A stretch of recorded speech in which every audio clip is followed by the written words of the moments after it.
யப்பா, யாரை வீடு விட்டு போறாங்க? எங்க அம்மா எங்க போறாங்களா? அம்மா எங்க வேணா? எங்க அம்மா விட்டு போயிட்டாங்க. அம்மா இவ்வளவுதானே தாளம்? நான் என்டல்லாவே விண்ணா பெரிய தாளம் நினைச்சேன். பரவாயில்ல தப்பிட்டோம் நாம. இன்றைக்கு நாம வேட்டையாட வந்திருக்கிற இடம்தான் இறக்காமத்தில் இருக்கிற லேக் வியூ. நீ நடந்தால் நடை அழகு அழகு, நீ ஒருவன் தான் அழகு.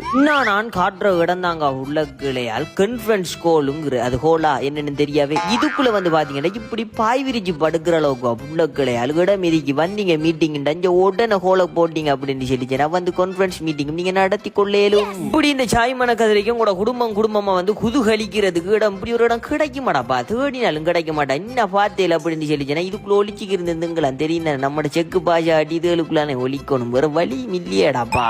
இங்க வந்தீங்கடா உள்ளக்களையால் நான் தவண்டு வர்ற மாதிரி பரன் சட்ட புள்ளை மிருந்து திங்களாண்டாப்பா. ஃபெமிலியோட புள்ள நின்று பார்த்த கணல் சோளம் மரல் சோளம் எல்லாம் விளங்குதுடாப்பா. ஆறே விளங்குது. கடை மிஸ் பாத்தியா தண்ணிக்கும் கட்டா நீங்க வரணும், மிஸ் பண்ணிடப்போடா.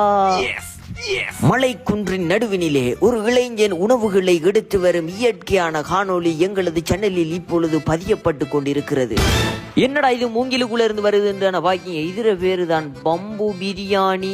சும்மா திண்டு வாதம் பாருங்களேன்டாப்பா எப்படி இருக்கிண்டு. இதுதான் இங்கிலீஷ்ல சொல்றேன் பக்கெட் பிரியாணி. அதாவது நான் தமிழ்ல சொன்ன போல வாளியில ஓட்டுற சோறுண்டு சொல்லணும். இதுல பேர் தான் பக்கெட் பிரியாணி. இவோட பக்கெட் பிரியாணி இருக்கல புள்ளக்களையால் ஒரு பகுதி ஒவ்வொரு கொடுத்திருக்கா. இப்ப எங்களுக்கு தந்த ஒவ்வொரு வேற. அப்ப நீங்க வந்தீங்க அப்படின்னு சொல்லி மெனு காட்டப்பட்டு பலதரப்பட்ட ஒவ்வொரு இதை கொட்டினேன். இதுக்குள்ள இருந்த சாமானுகளை பார்த்தேன் பைத்தியம் பிடிக்கிண்டாப்பா. இதுக்குள்ள பாத்தீங்கன்னா நண்டு இறால் கோழி அது இது இறைச்சி அப்படி இப்படின்னு சொல்லி நம்ம நினைச்சு பார்க்க இல்லாத சாமானெல்லாம் இந்த சாப்பாட்டுல இருக்கிறப்பா. சாமாம்படியில் சல்மட குடியில் வந்து கட்ட நீங்க திண்டு பார்க்க தாண்டாப்பா வேணும். ஒரு பக்கெட் பிரியாணி ஃபெமிலியோட வந்து ஒரு இடத்தையும் இல்லாத மாதிரி வித்தியாசமான சவல் பிரியாணி தாங்க புள்ளக்களை இவ்விட்டு இருக்கு. அதுக்குள்ள பாத்தீங்கன்னா நண்டு முட்டை கோழிண்ட சின்ன கிண்ண கோழி இல்லடாப்பா. இப்ப தூக்கி காட்டுவோம் பாருங்களேன். கோழி இந்த சைஸ்ல கோழி பொரிச்ச கோழி வச்சிக்கா உசிரோட இல்லையா சாமா திண்டு பாத்தீங்கன்னா உசிர உடுவியல் அப்படி டேஸ்ட் அரிக்கும்.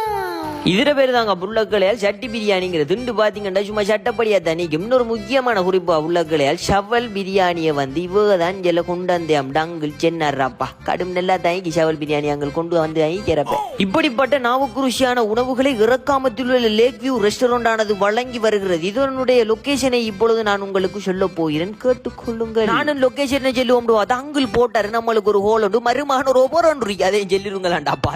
அப்ப செல்ல போறேன் கேளுங்களேன். கொத்து ரைஸ் 2 புல் 750 ரூபா, நோமல் 600 ரூபா, சீஸ் கொத்து 1200 ரூபா, நோமல் 800 ரூபா, மிக்ஸ் ரைஸ் 1200 ரூபா, நோமல் 800 ரூபா இப்படின்னு சொல்லி பலதரப்பட்ட ஒவ்வொரும் வழங்கப்போறா. சரி மோர் டீட்டெயில்ஸுக்கு ஆக தொங்கெல்லாம் கோல் நம்பர் போடுவேன். கோல் அடிக்கி தெரியும்.